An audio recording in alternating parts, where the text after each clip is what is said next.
Hi friends, किसी ने क्या खूब कहा है, सबके पास सब कुछ नहीं होता, लेकिन सबके पास कुछ न कुछ जरूर होता है जो आप लोगों को बांट सकते हैं, लोगों के साथ शेयर कर सकते हैं। That means sharing is caring. तो कितने लोग हैं जो शेयर करते हैं चीज़ें। शेयरिंग मतलब मैं वो नहीं कह रहा हूँ जो छोटे बच्चों में हम टिफ़िन शेयर करते थे या कुछ खाना शेयर करते थे, वो वाली शेयरिंग नहीं। अपने किसी अगर आप रिश्तेदार या किसी दोस्त को आप देख रहे हो कि बहुत दुखी है, तो आप थोड़ा सा उसको समझा दिए, उसको थोड़ा मोटिवेट कर दिए कि आप क्यों ऐसे प्रॉब्लम में हो, आप उनको थोड़ा हेल्प कर दिए। या किसी को कोई चीज़ समझ में नहीं आ रही तो आप अपने स्किल से उसके प्रॉब्लम को सॉल्व कर दिए। तो इस तरह से आप कितने लोगों को केयर कर रहे हो, कितने लोगों के आप केयर कर पा रहे हो by sharing your knowledge, your expertise, your motivational skills, your expertise in your particular skills. आप ऐसा कितने लोगों के साथ कर रहे हो पूरे महीने में, पूरे साल में? कभी ऐसा सोचा आपने? तो हमें अपने लाइफ को ऐसा सोचना चाहिए कि हम how I can help others.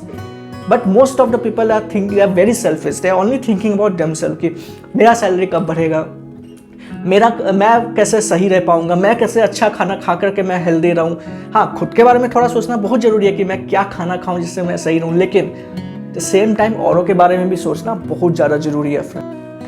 तो मैं इस पर एक छोटी सी कहानी मैं आपके साथ साझा करना चाहता हूँ, जिससे आपको कॉन्सेप्ट समझ में आएगा कि शेयरिंग का क्या मायने होते हैं। ठीक है, तो बहुत ज़माने पहले एक राजा हुआ करता था। ठीक है, तो राजा के पास बहुत पैसा था, बहुत ज़्यादा पैसा था, इतना धन संपत्ति था, इतना सोने का कॉइन्स था उनके पास। तो वो बोल दिए थे कि जाओ जाकर जिसको ज़रूरत है वो हर रोज़ जिसको जितनी ज़रूरत है वो उतना ले सकता है मेरे यहाँ से, मेरे पास इतना पड़ा हुआ है। तो बहुत सारे लोग रोज हर दिन कुछ ना कुछ लोग आते ही थे, कम से कम 100 लोग, 200 150 लोग हर दिन आते थे उनके पास कि मुझे इतना सोने का कॉइन चाहिए, मुझे ये बर्तन चाहिए या कुछ और चाहिए। तो एक आदमी उसमें था, तो आदमी क्या करता था, वो जैसे ही कोई सामने रहता था उसको तो ऐसे ही रखता था, जो उसके पीछे था उसको वो आगे भेज देता था, अपने आगे भेज देता था, और उसके पीछे फिर कोई आ जाता था तो फिर उसको आगे भेज देता था। तो ऐसे करते करते वो सबसे पीछे चला जाता था, फिर उसके बाद फिर उसके पीछे कोई ना कोई आ जाता था, फिर उसको आगे कर देता था। तो ऐसे 4-5 दिन तक चला। ठीक है, जब ऐसे 4-5 दिन कंटिन्यू रहा तो फिर एक आदमी था जो सेवक था उसका, राजा का, तो उसको ऑब्जर्व कर रहा था बहुत दिनों से, 4-5 दिन से उसको ऑब्जर्व कर रहा था ये क्या कर रहा है, ये बार बार सबको आगे भेज दे रहा है, खुद पीछे चला जा रहा है। तो फिर ऑब्जर्व करके थोड़ा सा उसको थोड़ा डाउट हुआ कि क्यों ऐसा कर रहा है, क्या किया उसने, उसको पकड़ लिया, उसको पकड़ करके राजा के पास लेकर चले गए।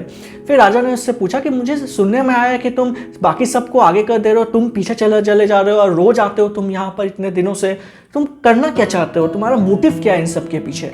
तो फिर उसने बोला कि नहीं राजन, मेरे और कोई मोटिव नहीं है, मैं बस चाहता हूँ कि और लोगों की मदद हो।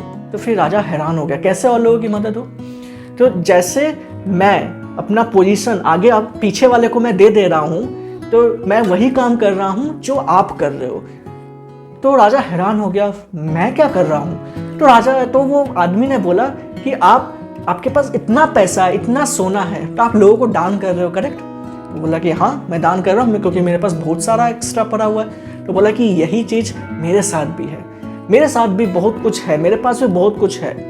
मेरा जो वहाँ का पोजीशन है जहाँ पे मैं खड़ा हूँ, तो वो पोजीशन मैं दान कर दे रहा हूँ पीछे वाले को। तो हर दिन मैं कितना दान कर रहा हूँ जरा आप सोचिए, मैं कम से कम 100 लोगों को आगे भेज दे रहा हूँ। तो हर दिन मैं 100 लोगों को अपना करंट पोजीशन दे रहा हूँ। तो ये सुनकर राजा इतना खुश हो गया कि मैंने ऐसा बंदा मैंने आज तक नहीं देखा, ये कैसा सोच वाला है। लोग तो सोचते हैं ना कि मुझे ये चाहिए, मुझे ये चाहिए, पर ये अपना सब कुछ दान कर दे रहा है पीछे वाले को, खुद नहीं ले रहा है कुछ भी। तो ये देख करके राजा को बहुत अच्छा लगा। तो उसने उसको बोला कि बोलो क्या चाहिए तुमको?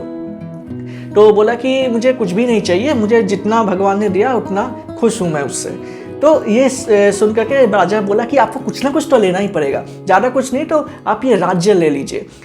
मुझे पता है अच्छे से कि आपका ये एटीट्यूड देख करके मुझे पता लग गया कि आप अच्छे से राज्य को संभाल पाएंगे। तो उसने उस नागरिक को एक पूरा राज्य दे दिया, बिना कुछ मांगे कितना कुछ मिल गया।